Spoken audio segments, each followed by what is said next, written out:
ஆகாஷ்வாணி.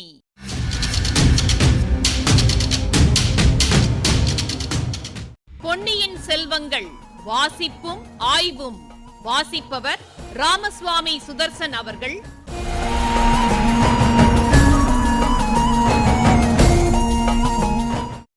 கடம்பூர் அரண்மனையின் இரகசிய வழிகளின் வாசல்கள் எவ்வளவு சாமர்த்தியமாக அமைக்கப்பட்டிருக்கின்றன என்பதை எண்ணி வந்தியத்தேவன் வியந்தான். அரைகுறையாக அவற்றை குறித்து அறிந்தவன் அவசரமாக இறங்கவோ ஏறவோ முயற்சித்தால் அபாயம் நேரலாம். பாதிப்படிகளில் இறங்கும்போது முதலை நகர்ந்துவிட்டால் சுவரெடுக்கில் அகப்பட்டு கொண்டு திண்டாட வேண்டியதாகும். முதலை அசையாமல் நிற்கிறதா என்று நிதானித்து பார்த்துவிட்டு வந்தியத்தேவன் துவாரத்தண்டை வந்து கீழே கால் வைக்கப் போனான். அதென்ன, பிலவழியில் காலடி சத்தம் கேட்கிறதே! வருகிறது யார்? ஒருவேளை ஆழ்வார்க்கடியானாக இருக்குமோ? தன்னை தேடி வருகிறானோ? அவன் இங்கு வந்து சேராமல் தடுத்து விடுவதே நல்லது. இல்லை இல்லை, வருகிறவன் ஒருவனில்லை, 5-6 பேர் வருவது போல காலடி சத்தம் கேட்கிறது. அப்படியானால் இடும்பன்காரியும் அவனுடைய கூட்டாளிகளுமாயிருக்கலாம். வந்தியத்தேவன் ஒரே பாய்ச்சலாக பாய்ந்து சென்று மறுபடியும் வாலில்லா குரங்கின் பின்னால் மறைந்து கொண்டான். ஆஹா! இரகசிய வழியை திறந்து வைத்துவிட்டு வந்து விட்டோமே! அதனால் ஏதேனும் சந்தேகம் ஏற்படுமா? இல்லை இல்லை, நாம் வரும்போது அந்த வழி திறந்துதானே இருந்தது. நாம் மேற்படியில் ஏறிய பிறகுதான் வழி மூடிக்கொண்டது. ஆகையால் திறந்திருப்பதே நல்லதாய் போயிற்று. அதோ துவாரத்தின் வழியாக தலை ஒன்று தெரிகிறது. இடும்பன்காரியின் தலைதான். இதோ மேற்படியில் ஒரு காலை வைத்து நின்று சுற்றுமுற்றும் அவன் பார்க்கிறான். ஒரு கால் மட்டும் கீழே இருக்கிறது. துவாரம் தானாக மூடிக்கொள்ளாமல் இருக்கும் பொருட்டு அப்படி அவன் ஒரு காலை கீழ்ப்படியில் வைத்து கொண்டிருக்கிறான் போலும். அடேடே, இந்த பக்கத்தில் என்ன வெளிச்சம்! சுவரில் யானை முகம் இருந்த இடத்தை விட்டு பெயர்கிறதே, அந்தப்புற வழி புலப்படுகிறதே.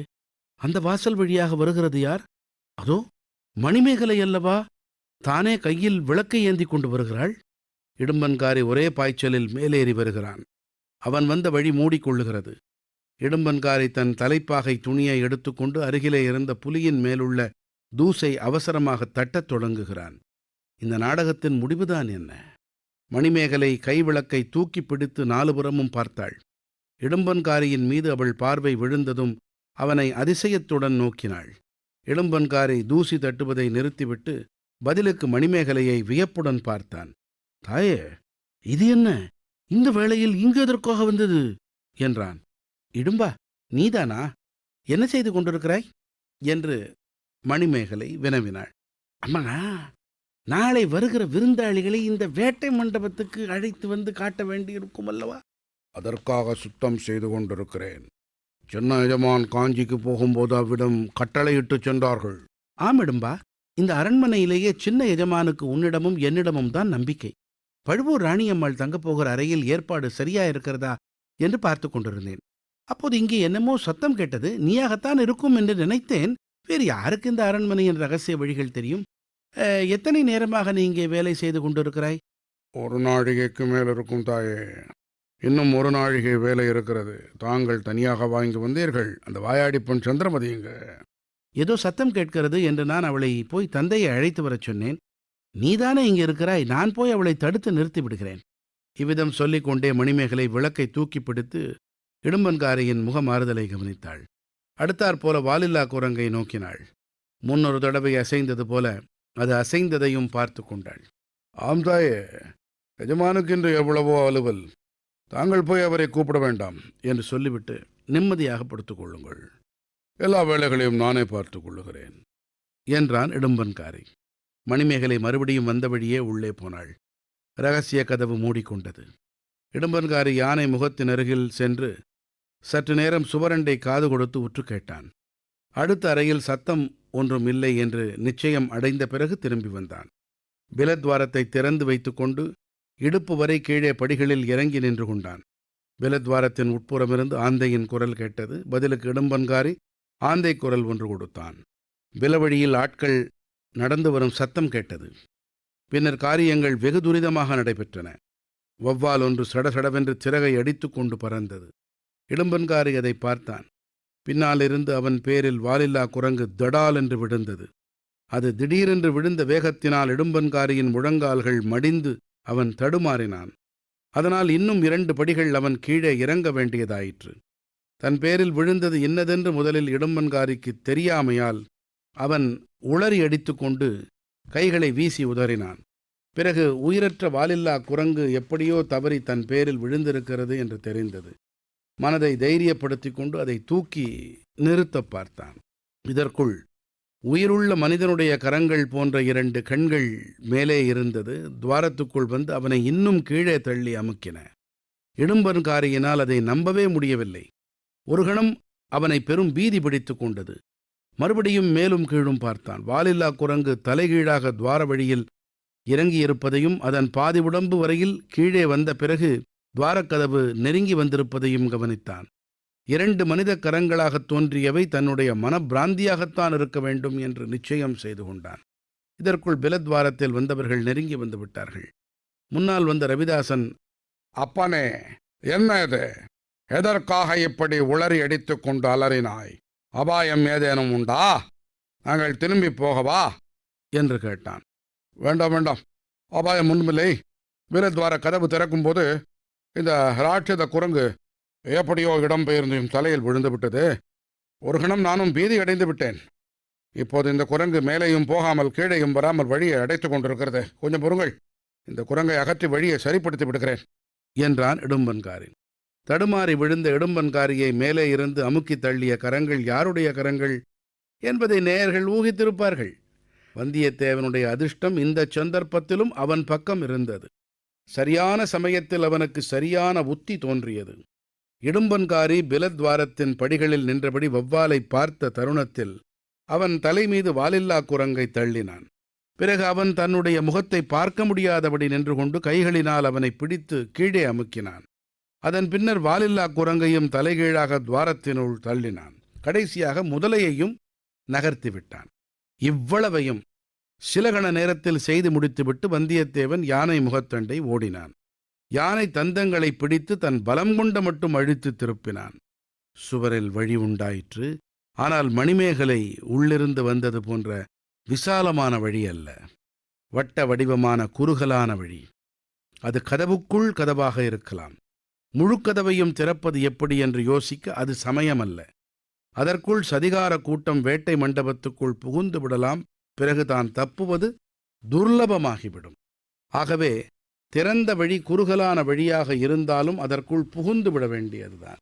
தீர்மானித்தபடியே காரியத்தில் நிறைவேற்ற துணிந்து அந்த வட்ட வடிவமான துவாரத்தில் வந்தியத்தேவன் புகுந்தான்.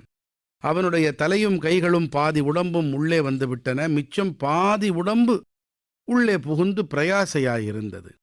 கைகளினால் தாவி பிடித்து கொள்ள ஒன்றும் அகப்படவில்லை. இந்த சமயத்தில் உள்ளே இருந்த தீபம் அணைந்து இருள் சூழ்ந்தது. வந்தியத்தேவன் அபயம் கேட்கும் குரலில், சந்திரமதி, சந்திரமதி, என்னை காப்பாற்று என்றான். கலகலவென்று சிரிக்கும் பெண்ணின் குரல் கேட்டது. சந்திரமதி, நீ இங்கே இருந்து கொண்டுதானா வேலைக்கு பார்க்கிறாய்? இது நன்றாயிருக்கிறதா? அதற்கு பதிலாக மறுபடியும் சிரிப்பு. அதைத் தொடர்ந்து, நீ இப்படி அந்தப்புறத்தில் திருட்டுத்தனமாக நுழைவது மட்டும் நன்றாயிருக்கிறதா என்று ஒரு பெண்ணின் குரல் கேட்டது. அது மணிமேகலையின் குரல் என்று வந்தியத்தேவன் தெரிந்து கொண்டான். ஆயினும் வேண்டுமென்றே, சந்திரமதி, நீ வரச் சொன்னதினால்தானே வந்தேன்.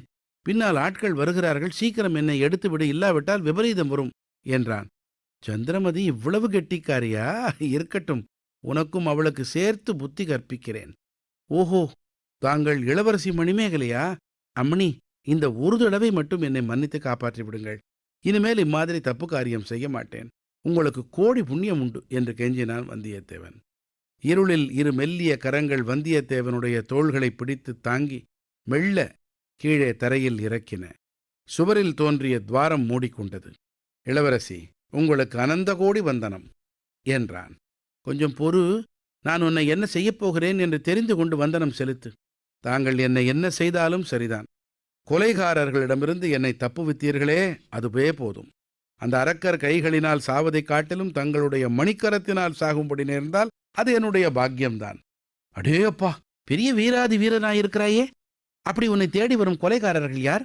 கொஞ்சம் பொறு, முதலில் விளக்கேற்றி உன் முகம் எப்படி இருக்கிறது என்று பார்க்கிறேன். அம்மணி, என் முகத்தை மறுபடியும் பார்க்க வேண்டுமா? தாங்கள் கண்ணாடியில் பார்த்து கொண்டபோது பின்னால் நின்று பார்த்த குரங்கு முகம்தான் என் முகம். சந்திரமதி வர்ணித்தாளே என்றான் வந்தியத்தேவன். இருட்டில் சிரிப்பின் ஒலியும் கைவளைகள் குலுங்கும் மோசையும் கேட்டன. வந்தியத்தேவன் அந்த அறைக்குள் தலையை நீட்டிய போது அந்த அறையில் எரிந்து கொண்டிருந்த விளக்கை மணிமேகலை மூடிவிட்டாள். அதனால் இருட்டாயிற்று. இப்போது அதன் மூடியை அகற்றியதும் தீபம் சுடர்விட்டு ஒளிர்ந்தது. அதன் ஒளியில் வந்தியத்தேவனுடைய முகத்தை பார்த்த வண்ணம் மணிமேகலை மெய்மறந்து நின்றாள். பக்கத்து வேட்டை மண்டபத்திற்குள் தடதடவென்று பலர் பிரவேசிக்கும் சத்தம் அந்தச் சமயம் கேட்டது. இப்பகுதியின் ஆய்வினை வழங்குகிறார் ஐங்கரன் அவர்கள்.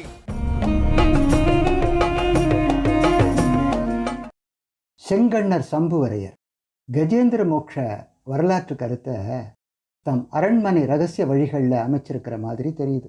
வேட்டை மண்டபத்துக்குள்ளே வரணும்னா முதல்ல வழிவிடணும். அங்கிருந்து அந்தப்புறத்துக்கு போகணும்னா யானையின் தயவு வேணும். நல்லது.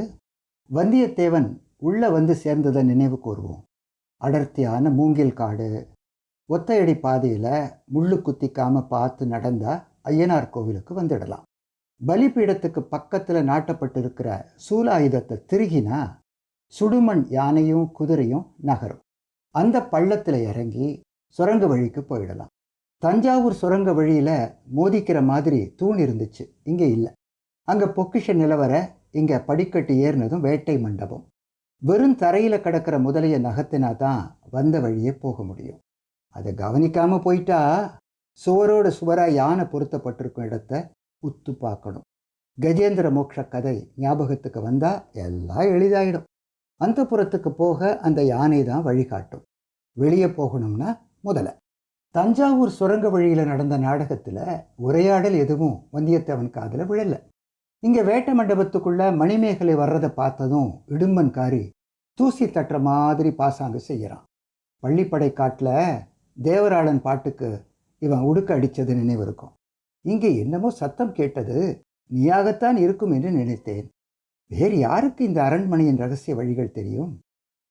எத்தனை நேரமாக இங்கே வேலை செய்து கொண்டிருக்கிறாய்? இதுக்கு பதற்றம் அடையாமல் எப்படி மறுமொழி தர்றான் பாருங்க. ஒரு நாழிகைக்கு மேலே இருக்கும் தாயே.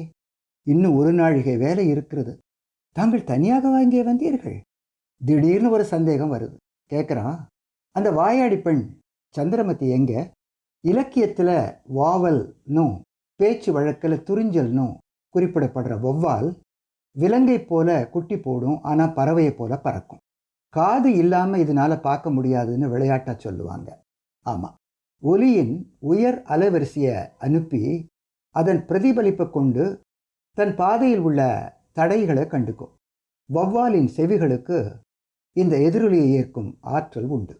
அனந்த கோட்டி, அனந்த முடிவில்லாத கோட்டி 10,000 ஆயிரங்கள். அனந்த கோட்டி எண்ணிக்கையில் அடங்காதது. காப்பாத்தினா கோட்டி புண்ணியம், காப்பாத்தினதுனால அனந்த கோட்டி வந்தனம்.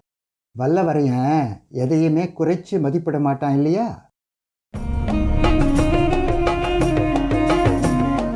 பொன்னியின் செல்வங்கள் வாசிப்பும் ஆய்வும் கேட்டீர்கள். வாசித்தவர் ராமசுவாமி சுதர்சன் அவர்கள். ஆய்வினை வழங்கியவர் ஐங்கரன் அவர்கள். படைப்பு சென்னை வானொலி நிலையம்.